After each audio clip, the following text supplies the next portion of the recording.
de la educación, entre otros. América Latina continúa siendo el continente de la esperanza, en donde se concentra la mayor cantidad de católicos en el mundo.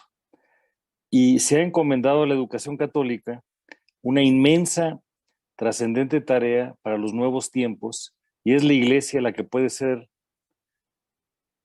renovada desde las más pequeñas comunidades educativas. Cambiamos de lámina, por favor. ¿Por qué a la Iglesia Católica le interesa la educación? La educación es una responsabilidad que todas las personas compartimos. Uno de los primeros problemas que tenemos es que cuando pensamos en educación, nos imaginamos la escuela, cuando el primer espacio educativo es la familia, el barrio, la colonia, la comunidad. Si algo hace el ser humano desde el primero hasta el último suspiro de vida, es desplegar su capacidad de aprender, de amar y de comprometernos, a diferencia del resto de la creación. Entonces, educar es un proceso interactivo durante y para toda la vida. No es solamente la escuela. El ser humano está llamado a desarrollarse para afianzar su identidad y alcanzar su plenitud, la cual no se puede lograr sin una mutua interacción, pues fuimos creados para vivir y crecer con los demás y para los demás. Hay que entender que el derecho a la educación es considerado un derecho llave, es una forma de apertura, debido a que su efectiva garantía permite el acceso a los demás derechos humanos. Y debe quedar claro que la educación permite, por ejemplo, el desarrollo económico y social de un país, y en este caso la región nuestra, que es América Latina, pero más allá, contribuye al desarrollo completo de la personalidad. En América Latina y Caribe existen estructuras muy desiguales que van dejando a descubierto nudos críticos de faltas de protección social, salud, educación, cuidados, y la pandemia, como lo aprendimos, nos desnudó. Tanto la educación básica como la universitaria han estado en el centro de las propuestas de nuestra Iglesia Católica en su vida pública. A nivel escolar, la educación religiosa ha sido una de las prioridades del quehacer de la Iglesia y ha promovido la libertad de la educación, cuando en culturas tremendamente secularizadas y laicistas se corría el riesgo de reducir la educación católica a la formación en valores religiosos. Uno de los grandes problemas que hemos tenido en América Latina, y lo destaco desde México, es que confundimos educación laica con educación carente de valores.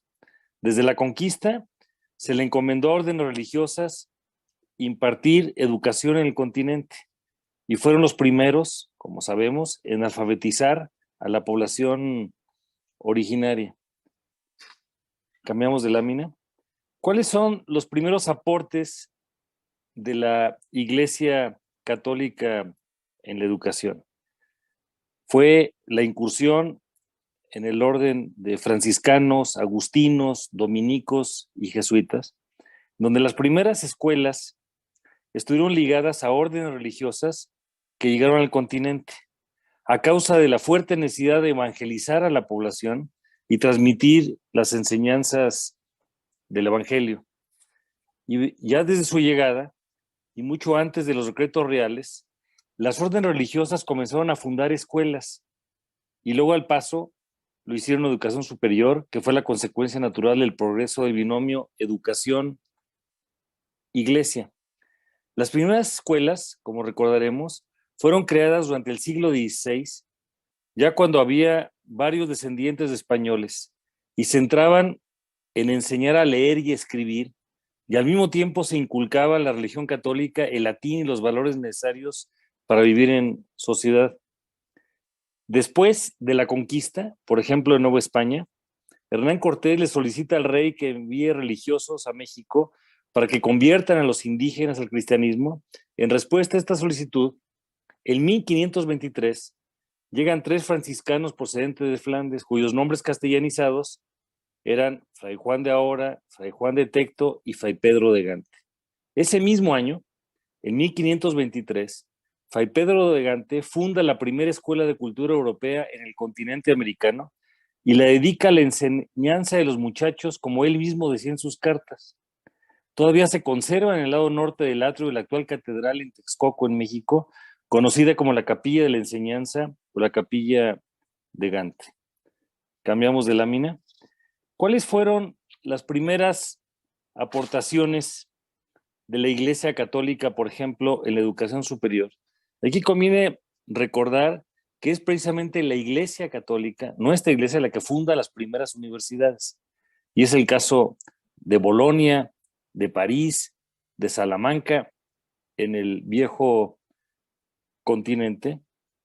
Y en el nuevo continente se establecieron las primeras universidades, aunque a veces hay una polémica de las fechas, las pongo como el referente aparentemente más reconocido. Primero, la Universidad de Santo Tomás de Aquino, el 28 de octubre de 1538, que se crea en la República Dominicana mediante una bula papal.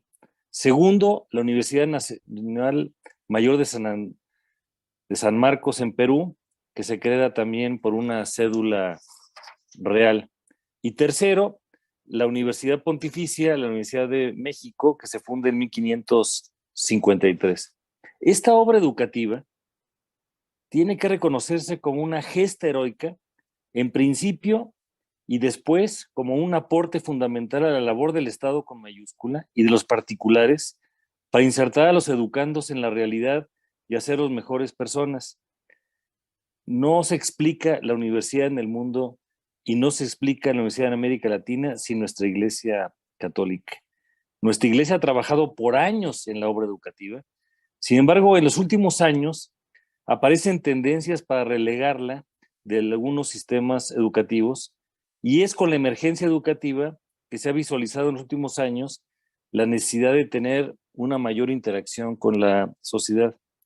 Existe un gran documento en el caso de la Iglesia mexicana que se llama Educar para una nueva sociedad. Se escribe en el año 2012 y sigue siendo plenamente vigente para nuestra realidad mexicana y la latinoamericana. Cambiamos de lámina.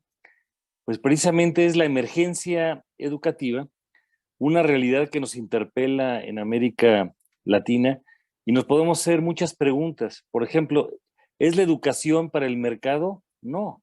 La educación es para la vida, es para la persona, que es única, irrepetible e insustituible, para atender otros temas como la desigualdad, la cobertura, la deserción escolar, la inaccesibilidad, el rezago educativo y luego viene la irrupción del COVID. En América Latina y Caribe tenemos un complejo escenario de incertidumbres que profundiza los efectos de una crisis social prolongada y también con un impacto silencioso y devastador de la educación. Según datos de la Comisión Económica para América Latina, la CEPAL, desde 2015 se observaba en la región un deterioro en los niveles de bienestar y un estancamiento en los avances de los logros educativos y una leve alza a la pobreza. La pandemia generó precisamente esa crisis social significativa que se sigue prolongando hasta la actualidad. Cambiamos. Las exigencias del mercado no pueden ser nuestra orientación. Desde luego que es importante que se contribuya al tema económico, pero la educación debe ser integral y no puede solamente atender las demandas de la industria o las necesidades de carácter económico. Debe reconocer las capacidades del estudiante, fomentar en el estudiante aspectos muy importantes, por ejemplo, la reflexión, la crítica, la creatividad, la responsabilidad. El mercado es solamente un punto de referencia, pero no es la sociedad para el mercado. Nuestra iglesia evangeliza, educando y educando evangeliza. Por ello, nuestra iglesia tiene el derecho y la obligación de desarrollar centros educativos para formar a la persona desde los primeros años hasta los estudios universitarios. Una escuela católica busca entonces, ante todo, una educación integral y de calidad en la ciencia y en la verdad, centrada en el ser humano. Por eso, la propuesta de una educación católica tiene que considerar, entre otros, dos grandes ejes. Primero, el recuperar la centralidad de la persona y segundo, asegurar una educación integral. Porque la educación es un conjunto de conocimientos, habilidades, valores, conductas y actitudes. Y dicho de otra forma, es hacer de una persona alguien que anteriormente no existía. Es alguien que está en búsqueda de perfeccionamiento. ¿Cambiamos? La realidad es muy compleja y se nos pone en una situación sumamente difícil para nosotros. Y uno de los grandes problemas que tenemos es un continente de desigualdad. La crisis silenciosa ha dejado en evidencia que los sistemas educativos no estábamos preparados para enfrentar los cambios, lo que agudizó las desigualdades existentes en la pandemia. Por ejemplo, para 2019, el 30% de las personas vivían en pobreza en América Latina. Sin embargo, si solo miramos a la infancia, el 47% de niñas, niños y adolescentes viven en pobreza. Hay una gran circunstancia de flagelo no resuelta de pobreza y desigualdad. En el 2021, ya en la pandemia, la pobreza y la pobreza extrema afectaban desproporcionadamente a niñas, niños y adolescentes. Y desde antes de la pandemia, ya se veían afectados por profundas desigualdades.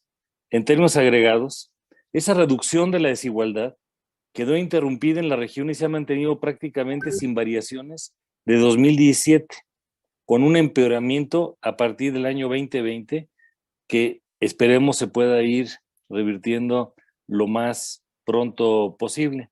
Entonces, ¿cuál es la incidencia que debe tener nuestra Iglesia Católica? Pues uno, es promover la colaboración del gobierno y sociedad para una nueva acción. Segundo, formar al formador, que son los docentes, situación en la que estamos en falta. ¿Quiénes son los dos grandes formadores? Los padres de familia y los maestros. Esta doble actuación de padres y maestros resulta muy importante, pero lamentablemente, y siendo una de las tareas más importantes de la vida del ser padre, no hay un proceso de formación para padres de familia. Un psicoanalista mexicano, Santiago Ramírez, decía en el caso mexicano que el mexicano tenía ausencia de padre, exceso de madre y abundancia de hermanos. Soy padre de 10 hijos, orgullosamente como tal. Lamentablemente uno de ellos ya se me adelantó en el camino y tengo que reconocer que hay que formar al formador. Por otra parte, ante la creciente desigualdad social, hay que superar una imagen elitista de algunas escuelas católicas. Esto lo digo con mucho pesar porque hay como una circunstancia del muro de Berlín entre lo público y lo particular. Y a veces damos la impresión en nuestras escuelas que solamente atendemos a un segmento de la población. Por eso algunas comunidades religiosas han tenido que dejar de ofertar sus servicios educativos a los más pobres por las exigencias de sueldos y prestaciones que se van presentando en el camino. Se trata, pues, de una opción y una señal evangélica que no debería faltar en la comunidad cristiana, con creatividad, y que hemos de buscar solidaridad para sostener nuestras escuelas para que atendamos a todas las personas. Cambiamos, por favor. En todos los documentos internacionales, generalmente en educación se habla de cuatro variables: cobertura, calidad, equidad y pertinencia. Cobertura, calidad, equidad y pertinencia. Me voy a referir al tema de la cobertura. En tema de derechos humanos, se debe garantizar hoy prácticamente desde la educación inicial, preescolar, primaria, secundaria, nivel medio, superior y superior a toda la población. Solo que la realidad se revela y en el año 2020 se cubrió apenas la mitad de la población de América Latina y el Caribe, y en el año 2021 llega a 47%, hasta agosto del 2022 se estima que solamente se cubrió un segmento. ¿Cuál es la incidencia entonces de la Iglesia Católica? Hay que hacer de toda instancia eclesial y de toda acción pastoral un servicio educativo. Las misiones pastorales siempre han llegado más allá de lo que el propio Estado con mayúscula ha llegado, por lo cual podemos tomar experiencias para una educación integral y de calidad para que llegue a todas las personas. En la forma de narrar, de escribir y argumentar, cometemos un error. La educación es una función pública, la haga el Estado o la hagan los particulares. Y este falso dilema de lo público y lo particular nos ha colocado en una situación sumamente delicada que no podemos permitir. Aparte de la cobertura, recientemente, cambiamos de lámina, por favor, uno de los grandes retos es la deserción escolar, que no es un número. La persona tiene nombre, rostro, corazón, domicilio y apellido. Y de acuerdo a estimaciones de Naciones Unidas, de UNESCO, lamentablemente la tasa de deserción escolar está en aumento. Se calcula que más de 3 millones de jóvenes, niñas, niños han sido excluidos de la educación. Pongámosle valor a estas cosas. ¿Qué ocurre cuando una persona sale del sistema educativo? Es una bomba de tiempo. Porque esa persona, si no tiene resuelta parte de su integración a la vida familiar, a la vida comunitaria, a la vida laboral y sobre todo se siente en una desventaja, este costo asociado va a ir incrementándose. De hecho, no hay nada más caro que lo que no se tiene. Por eso, las propuestas de la educación católica son, entre otras, las siguientes. Uno, reconocer el papel de la familia. El espacio natural, primero, donde se aprenden valores, antivalores, conductas, actitudes, es la familia, no es la escuela. Y necesitamos ver la escuela como una prolongación de la familia, como un espacio educativo, no como una guardería para resolver las omisiones y las imperfecciones que en familia no hemos sabido atender. Segundo, hay que lograr que la escuela y los maestros encuentren caminos para el cumplimiento de su misión. Y quizá debemos de cambiar la denominación para que la escuela, que es una prolongación de la vida familiar, sea un espacio de una comunidad de aprendizaje en valores. Cuando decimos escuela nos imaginamos un edificio y ese edificio puede o no tener los servicios mínimos elementales. Y hay muchas escuelas que no tienen agua, electricidad, acceso a redes digitales, en fin. Entonces necesitamos que la escuela se convierta en una comunidad educativa de aprendizaje en valores. Por eso nuestra iglesia debe impactar positivamente en padres de familia y madres de familia para hacer notar la importancia de la educación y el papel que ésta tiene en la vida del educando. En una mala costumbre, en muchos de nuestros pueblos, no hay una activa participación de padres y madres de familia en el espacio de la escuela. Los mandan llamar cuando hay problemas de aprendizaje y cuando hay problemas de conducta, pero no se ubica esto de una manera plena. Los países que tienen los mejores sistemas educativos han sabido resolver la presencia de los principales agentes de la educación, que son los padres y madres de familia, y por supuesto que también en el caso de los maestros. Porque en educación siempre se puede mejorar. Nunca hemos resuelto en la humanidad, uno, el modelo educativo, segundo, el modelo de enseñanza-aprendizaje, y tercero, el modelo de evaluación, y cuarto, el modelo de formación para los agentes. Por eso necesitamos atender las condiciones sociales en las que se encuentran estas niñas, niños que no permiten que estudien adecuadamente y que puedan tener los mejores resultados. Cambiamos de lámina, por favor. Por si esto no fuese suficientemente difícil, pues ahora también lo que tenemos es un acceso muy limitado a los servicios educativos. Las principales características son de acceso, equidad y calidad. Acceso, calidad y equidad. Y estos desafíos se agravan por las zonas geográficas y por los grupos menos favorecidos para cada uno de los retos. Por ejemplo, hay un acceso físico limitado para apoyos de transporte, albergues de estudiantes, educación a distancia. Hay un acceso económico limitado porque a veces no hay las suficientes becas. El acceso de información también es muy limitado. No más del 30% de nuestra población tiene acceso a Internet en América Latina. Y así hay otras condiciones que se van agravando y que no son fácilmente atendibles. Estas brechas de acceso físico limitado, de acceso económico limitado, de acceso a información limitado, nos ponen en una desventaja sumamente delicada. Y en el acceso limitado por condiciones desiguales, también tenemos el tema de la pertinencia cultural. Voy a poner un ejemplo. Tan solo en México hay 68 grupos indígenas, 68. Es probablemente el país más multiétnico del planeta. Y al tener 68 lenguas, pues tenemos que adaptar también nuestras condiciones y pensar en lo que tuvieron que hacer los evangelizadores en su momento para poder tener una mejor eficacia.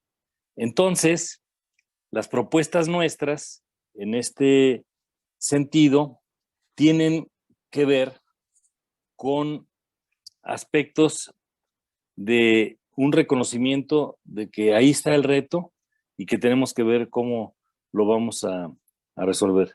Siguiente lámina, por favor. Hay un inmenso rezago educativo. Cuando una persona no tiene escolaridad o tiene 15 años y no ha culminado la secundaria, estamos en dificultades muy grandes.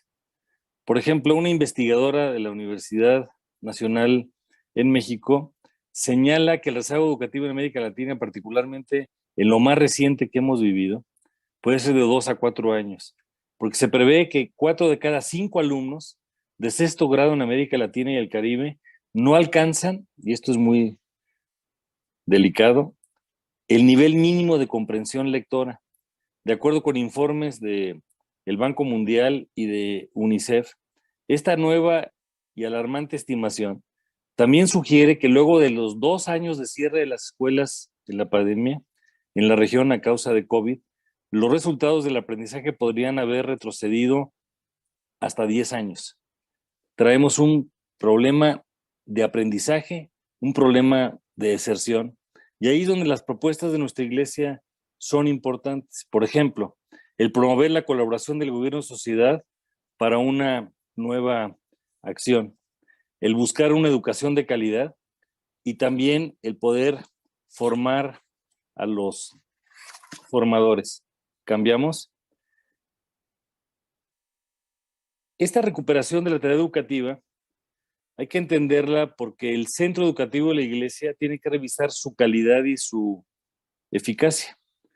Una escuela católica busca ante todo una educación integral y de calidad en la ciencia, en la verdad, centrada en el ser humano. Irrumpe COVID y el 11 de marzo de hace 3 años se hace la declaratoria de emergencia internacional. Y si ya teníamos un panorama educativo complejo, 2020 se convierte en un año que nos desnuda de una sacudida para todo el mundo, porque la irrupción de COVID vino a cambiar las dinámicas diarias y a paralizarnos a todos.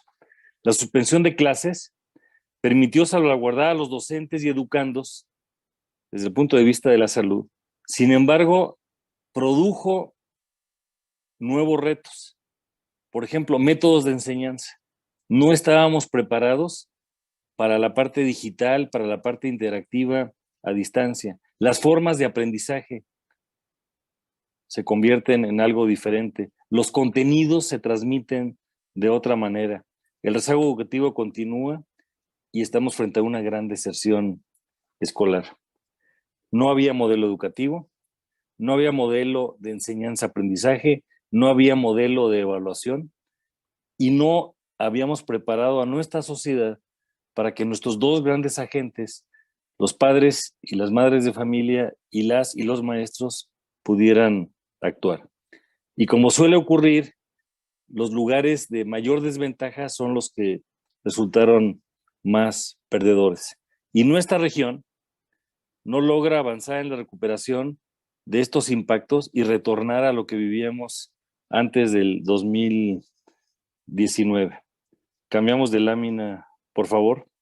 ¿Cuál es la realidad a la que nos enfrentamos, por ejemplo, en este proceso de COVID que todavía no hemos terminado de asimilar? Por ejemplo, empezamos a descubrir que había más violencia intrafamiliar de lo que sabíamos y que quizá existía y se ponía abajo de la alfombra. Estimaciones previas a la pandemia calculaban un 55% de agresión física y 48% de agresión psicológica en la crianza. Este tema está lejos de ser identificado, reconocido y resuelto. El trabajo infantil, en donde hay una enorme cantidad de niñas, niños y adolescentes que se vieron obligados a trabajar y que no tuvieron la protección suficiente. El detrimento de la salud mental. Todos tuvimos la enfermedad, pérdidas inmensas, y uno de los aspectos que no acabamos de evaluar de manera suficiente es el daño socioemocional a la población. Y todos traemos daños socioemocionales todavía no resueltos. La nutrición, que tampoco fue bien atendida, y el aislamiento, la ansiedad y la depresión, junto con el estrés emocional, fueron unos de los primeros impactos de la pandemia. Todos somos responsables de la educación. Entonces, necesitamos atenderlo de manera distinta. ¿Cuál es la incidencia de la educación católica? Pues que tenemos que tener una educación humanística y que tenemos que tener una educación basada en principios, en valores fundamentales como son el respeto, la solidaridad, el amor, la amistad. Y este asunto está lejos de todavía ser suficientemente evaluado. ¿Cambiamos? Otro de los retos que tenemos en América Latina es la falta de entendimiento de la laicidad, porque confundimos educación laica con educación carente de valores. En América Latina, la centralidad en la gestión de lo religioso en el espacio público se tiene que fincar una laicidad desde lo político jurídico y donde la secularización, entendida como la diversidad religiosa, queda inmersa en dicha dimensión política. La laicidad, entonces, se enfrenta a un doble proceso. Uno, impulsado por el Estado, mientras que el segundo es cómo las iglesias, particularmente las nuestras, van a interactuar. En los otros países de la región, a nivel normativo, existe principalmente una separación entre Estado e iglesias, y aun cuando existen otras figuras como concordatos, acuerdos oficiales, el hecho es que no hemos sabido resolver todo esto. En América Latina, la relación de la iglesia con el sector social ha sido fundamental para la construcción de la patria y las instituciones. Cambiamos. Tenemos que avanzar entonces hacia una laicidad positiva, dar los pasos para que el Estado asuma la laicidad positiva, auténticamente respetuosa de la libertad religiosa, y trabajar conjuntamente con el Estado en la búsqueda de un fortalecimiento de la educación. Nos queda un largo camino para cambiar la mentalidad de los responsables de la política educativa, para garantizar el respeto a la libertad religiosa al interior de los estados laicos. Cambiamos. ¿Cuáles son entonces los objetivos de la educación católica. Pues son, primero, comunicar desde una experiencia previa para construir una realidad humana nueva. El recorrer un camino para llegar a la meta de la propia realización. El desarrollo de la conciencia y el alcance de la madurez de su ser. El integrar armoniosamente las capacidades de cada ser humano y el desarrollo de las virtudes que tienen que enriquecer a las personas y a la sociedad. En el caso, por ejemplo, mexicano, del documento de Educar para una Nueva Sociedad, de la Conferencia Episcopal, nos pusieron 10 principios, solamente los enumero. 1, ya lo mencionamos en otro espacio, recuperar la centralidad de la persona. 2, asegurar una educación integral y de calidad para todos. 3, educar en la verdad y en la libertad para promover la paz. 4, reconocer el papel fundamental e insustituible de la familia. 5, hacer de toda la intervención eclesial y toda acción pastoral un auténtico servicio educativo. 6, lograr que la escuela y los maestros puedan encontrar caminos para el cumplimiento de su misión. 7, el encontrar que las metas pueden atender el ser y bienestar de las personas.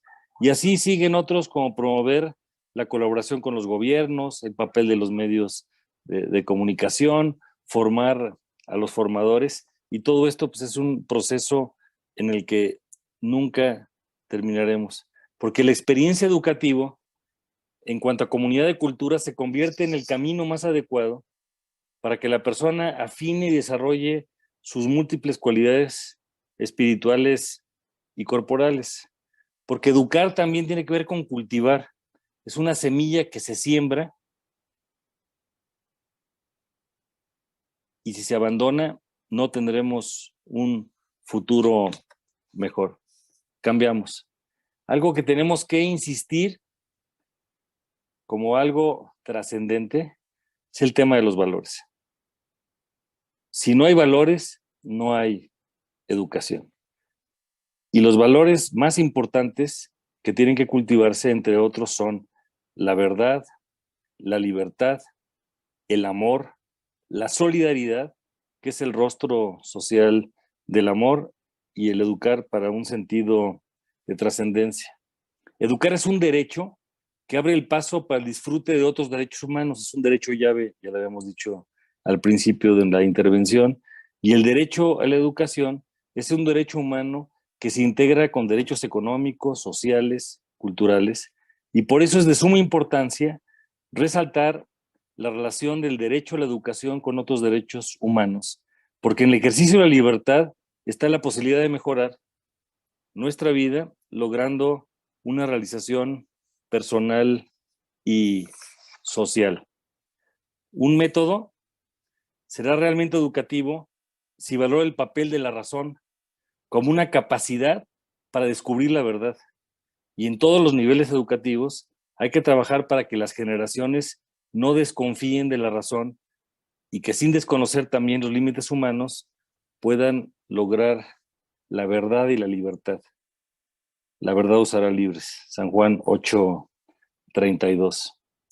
En todo esto, pues hay que redignificar, cambiamos el papel de los padres de familia, las madres de familia y los maestros.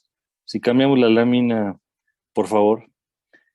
Y aquí está el papel importantísimo de los docentes, porque son agentes fundamentales, se reconoce su contribución, pero sobre todo tienen que estar en formación permanente y tenemos una deuda socialmente incumplida con nuestros maestros. La finalidad, cambiamos de lámina, es al final del día la formación de personas. Necesitamos una educación menos académica, más centrada en la persona, menos en las disciplinas, más práctica para resolver los temas de la vida, porque al final del día, como señala San Agustín, el negocio más importante del ser humano es salvar su alma. Y tenemos que transformar la educación. UNESCO, que es Naciones Unidas para Educación, Ciencia y Cultura, nos establece 4 aprendizajes. 1, aprender a aprender, porque la escuela no es el único espacio y el día que egresamos de la escuela no dejamos de aprender. 2, aprender a hacer ciertas cosas. Hay quien es obrero, carpintero, médico, ingeniero, abogado, científico. 3, aprender a ser persona. Y 4, aprender a convivir. Es aprender a aprender, aprender a ser persona y aprender a convivir. Necesitamos formarnos en un sinnúmero de habilidades también que son complementarias. Y paso al final, que la educación pues tiene que ver con la adquisición de conocimientos, habilidades, valores, conductas y actitudes, y es un proceso inacabado. Como señala el libro de los Proverbios, bienaventurado el hombre que haya la sabiduría y que obtiene la inteligencia. En suma, todos los días educamos y deseducamos. Todos somos agentes de la educación. Debíamos de ver esto de manera integral para el crecimiento de la persona, y nuestra iglesia ha tenido un valor fundamental en la fundación de instituciones y también reconocer que las instituciones más perdurables en la existencia son la familia, las iglesias, las universidades y las escuelas, y aquí hay personas que con polvo, sudor y lágrimas han construido instituciones educativas muy importantes desde diferentes ángulos. Muchas gracias.